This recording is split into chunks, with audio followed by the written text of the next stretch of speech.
কংগ্রেসের 1916 সালের লখনৌ অধিবেশন। আমরা এর আগের একটা টপিকে পড়েছিলাম যে কংগ্রেসের 1907 সালে একটা বিভাজন ঘটেছিল চরমপন্থী এবং নরমপন্থীদের মধ্যে। তাহলে এই যে বিভাজনটা ঘটছে, এই বিভাজনের সময় তাহলে দুই দল আলাদাভাবে হয়ে যাচ্ছে বা কংগ্রেস একটু তুলনামূলকভাবে দুর্বল হচ্ছে। তারপরে আমরা দেখেছি যে 1905 সালে মুসলিম লীগ প্রতিষ্ঠা হচ্ছে এবং তারা ব্রিটিশ বিরোধী আন্দোলনটা শুরু করছে। কিন্তু এই যে লখনৌ সেশনে একটা বিশাল গুরুত্বপূর্ণ রয়েছে গোটা ভারতের মডার্ন ভারতের ইতিহাসে, মানে আধুনিক যে ইতিহাস, তার একটা ব্রিটিশ বিরোধী আন্দোলন একটা গুরুত্বপূর্ণ অধ্যায়। চলো আমরা কী কারণ সেগুলো আমরা দেখতে পাবো। এই পরিস্থিতির কারণ 1907 সালে কংগ্রেসের মধ্যে চরমপন্থী তিলক, বিপিনচন্দ্র পাল, অরবিন্দ ঘোষ এবং নরমপন্থী গোখলে, মতিলাল নেহরু গোষ্ঠীর মধ্যে দ্বন্দ্ব তৈরি হয়েছিল, অর্থাৎ সুরাট স্প্লিট, সুরাটের বিভাজন ঘটেছিল সুরাটের সেই তাপ্তি নদীর তীরে। তারপর আমরা দেখব 1916 সালে লখনৌ অধিবেশনের এই বিভাজন দূর হয়, অর্থাৎ এই কংগ্রেসের যে দুই শাখা অর্থাৎ চরমপন্থী ও নরমপন্থী, চরমপন্থী ও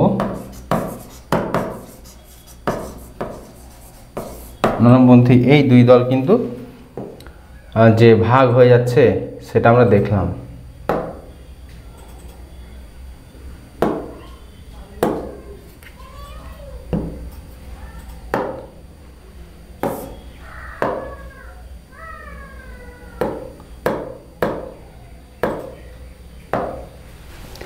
তারপরে দেখো, তাহলে এই যে বিভাজনটা দূর হচ্ছে সেখানে একটা চুক্তি হচ্ছে, তাহলে আমরা লখনৌ চুক্তি বা এটাকে আমরা বলবো যে লখনৌ প্যাক্ট। এটাকে আমরা বলবো যে লখনৌ প্যাক্ট, লখনৌ প্যাক্ট। এই লখনৌ প্যাক্টটা একটা যুগান্তকারী ঘটনা। লখনৌ নবাবের শহরে এই ঘটনাটা ঘটেছিল। এইখানে মুসলিম লীগ ও কংগ্রেস একসঙ্গে ব্রিটিশ বিরোধী আন্দোলনে যুক্তিতে সম্মত হয়। অর্থাৎ এই যে সম্মেলন, এই সম্মেলনে যেমন কংগ্রেসের আলাদা করে সম্মেলন হচ্ছিল প্রতি বছর, সেরকম মুসলিম লীগের আলাদা করে সম্মেলন হচ্ছিল। কিন্তু এই সম্মেলনে কী করছে যে জাতীয় কংগ্রেসের সঙ্গে মুসলিম লীগও কিন্তু যোগদান করছে এবং তারা বলছে যে আমরা একসঙ্গে কী করব, স্বাধীনতা আন্দোলনটাকে পরিচালনা করব। মুসলিম লীগের নেতৃত্বে ছিলেন মোহাম্মদ আলী জিন্নাহ। হিন্দু মুসলিম ঐক্য দৃঢ় হয়। প্রথমবারের মধ্যে কংগ্রেস ও মুসলিম লীগ একসঙ্গে ব্রিটিশ ভারতের বিরুদ্ধে কিন্তু ব্রিটিশ শাসনের বিরুদ্ধে অবস্থান কিন্তু গ্রহণ করছে। তারপরে চলে আসছে যুগান্তকারী ঘটনা চম্পারণ সত্যাগ্রহ। তাহলে এইখানে আমরা দেখি গান্ধীজি দীর্ঘদিন অর্থাৎ দীর্ঘ জীবন 20 বছরেরও বেশি সময় ধরে কোথায় ছিলেন? আফ্রিকাতে ছিলেন। আফ্রিকাতে তিনি গিয়ে বর্ণ বিরুদ্ধে যে আন্দোলন, বর্ণ বৈষম্যের বিরুদ্ধে যে আন্দোলন, সেটা তিনি করেছিলেন এবং যে ওইখানকার মানুষদের মধ্যে স্বাধীনতাকে চেতনাকে জাগ্রত করেন। সেখানে টলস্টয় ফার্ম, লিও ফার্ম প্রভৃতি তিনি করে তাদেরকে কিন্তু এই যে সাদা মানুষের দ্বারা কালো মানুষের অত্যাচার বা ওই আফ্রিকার যে মানুষরা নিম্নবর্ণের মানুষ, তাদেরকে যে সাধারণভাবে তাদের যে জীবনযাপনের অধিকার ফিরিয়ে দেওয়া, তার একটা নেতৃত্ব দিয়েছিলেন সেই সুদূর আফ্রিকাতে গিয়ে গান্ধীজি। এবং সেখানে তিনি একবার হেনস্থার শিকার হয়েছিলেন। কীরকম? যে তিনি কালো বলে তাকে ট্রেন থেকে ফেলে দেওয়া হয়, ছুঁড়ে ফেলে দেওয়া হয়। তো তিনি মনে মনে প্রতিজ্ঞা করেন যে না, এই যে অত্যাচার অনাচারের বিরুদ্ধে আমাকে রুখে দাঁড়াতে হবে এবং তিনি সেটা করেওছিলেন এবং সেই সাফল্যের সঙ্গে তিনি দীর্ঘদিন সেই আফ্রিকাতে কাজ করে তিনি ভারতে ফিরে আসেন এবং 1915 সালের 12ই জানুয়ারি, যেটাকে আমরা প্রবাসী ভারতীয় দিবস, 12ই জানুয়ারি, এটা মনে রাখতে হবে, প্রবাসী ভারতীয় দিবস, প্রবাসী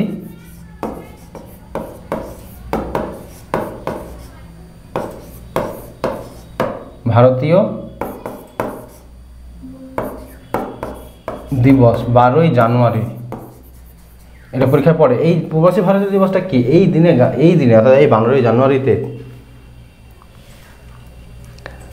জানুয়ারিতে গান্ধীজি, সরি মিস্টেক, ভুল বললাম, 12 জানুয়ারি, 9 জানুয়ারি, সরি 9 জানুয়ারি, 12 জানুয়ারি তো এর জন্মদিন, 12 জানুয়ারি স্বামী বিবেকানন্দের জন্মদিন, এটা 9 জানুয়ারি যুব ভারতীয় দিবস যেটাকে বলা হয়, এটা 9 জানুয়ারি প্রবাসী ভারতীয় দিবস। এবং তিনি আফ্রিকা থেকে ইন্ডিয়াতে ফিরে আসেন, সাউথ আফ্রিকা থেকে ইন্ডিয়াতে তিনি ফিরে আসেন। তার মাঝে কি তিনি ভারতে আসেননি? 1891 সালে তিনি প্রথমবার গিয়েছিলেন।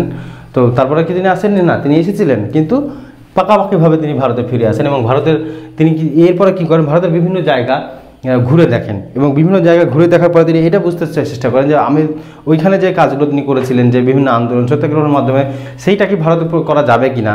তার উদ্দেশ্যে তিনি কয়েক বছর 2-3 বছর সারা ভারতে শুধু ঘুরে দেখেন, বিভিন্ন জায়গা পরিদর্শন করেন এবং দেখেন যে মানুষের অবস্থা কী, মানুষের সমস্যাটা কী, তার কী সমাধান হতে পারে, হ্যাঁ, কোথায় কি অনাচার হচ্ছে, কোথায় কি অবিচার হচ্ছে, সেই সব বিষয়গুলো তিনি নখদর্পণে খুঁটিয়ে খুঁটিয়ে দেখেন, মানে ভারতকে তিনি স্টাডি করেন বলা চলে। তারপরে তিনি কিন্তু জাতীয় ময়দানে আসছেন। জাতীয় ময়দানে প্রথম আসছেন না, প্রথম তিনি একটা এই চম্পারণ সত্যাগ্রহটা থেকে আমরা বুঝতে পারবো তিনি কিভাবে ভারতের রাজনীতিতে প্রবেশ করছেন।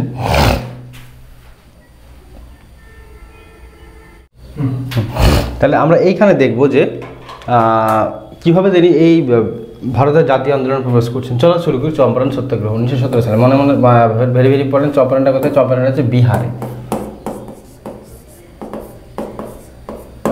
চম্পারণ হচ্ছে বিহারে। বিহারের চম্পারণ জেলার নীল চাষিদের উপর ব্রিটিশ সরকার 3 কাঠির ব্যবস্থা চালু করেছিল। নীল চাষিরা তাদের জমির 15% নীল চাষের জন্য দিতে বাধ্য হতেন।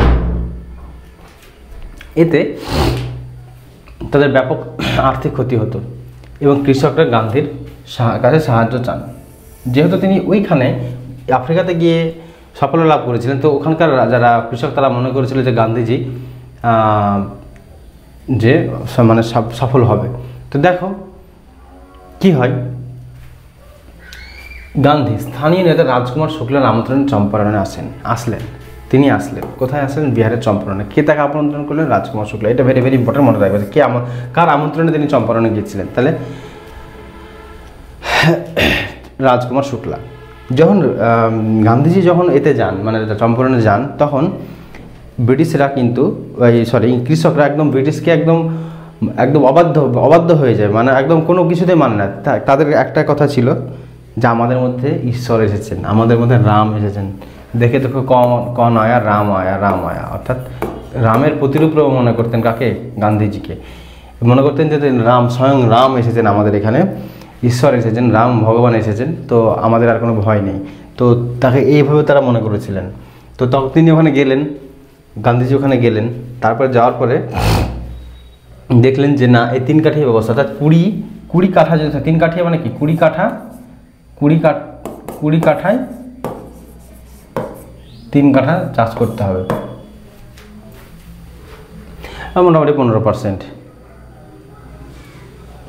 তাহলে এবার দেখো এর ফলে কি হচ্ছে, কৃষকদের সংগঠিত করেন এবং ব্রিটিশ শাসকদের বিরুদ্ধে আন্দোলন শুরু করেন। ফলাফল ব্রিটিশ সরকার 3 কাঠির ব্যবস্থা বাতিল করে এবং চাষিদের আর নীল চাষে বাধ্য করা হয়নি। এটা ছিল গান্ধীর প্রথম সফল সত্যাগ্রহ আন্দোলন। তারপর গান্ধীজি যখন যান ওখানে, ব্রিটিশরা বলে যে আপনি অবিলম্বে এই স্থান ছেড়ে চলে যাবেন, অর্থাৎ এখান থেকে চলে যাবেন, কিন্তু গান্ধীজি তাদের কথা তো অবশ্যই শোনেননি এবং কৃষকদেরকে নিয়ে তিনি সংগঠিত আন্দোলন করেন। গান্ধীজি মনে করতেন যে ম্যাস বা জনগণ তার হাতেই প্রভূত ক্ষমতা, তার হাতেই সব ক্ষমতা, তিনি যত আন্দোলন করেছেন কিন্তু সব জনগণকে নিয়ে করেছেন। তো তার এটা একটা বড় রকম সাফল্য ছিল।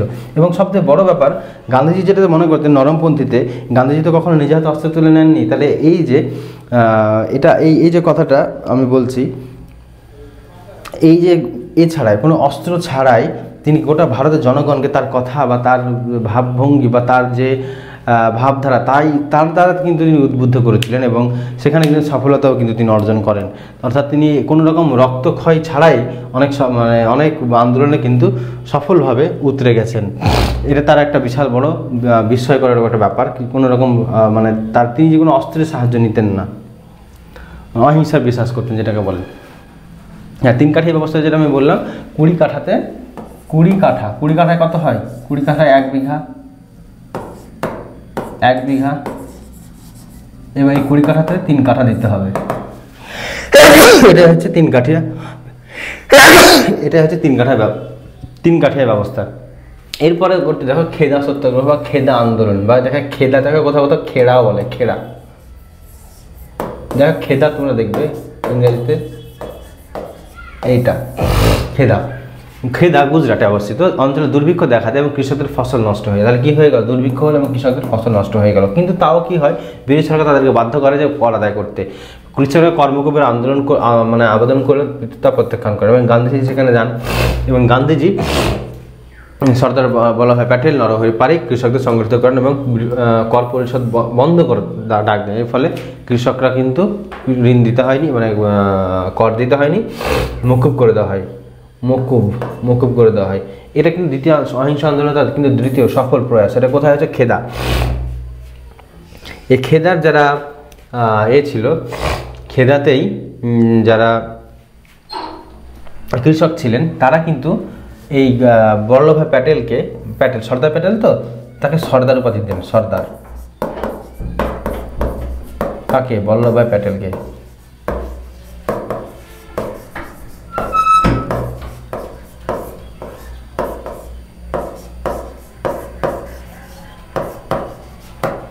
বল্লভভাই প্যাটেলকে তিনি কি করেন? সর্দার মানে উপাধি দেন। কারা? ওইখানে কৃষকরা। এটা ছিল গান্ধীর দ্বিতীয় সফল প্রয়াস। তারপরে দেখো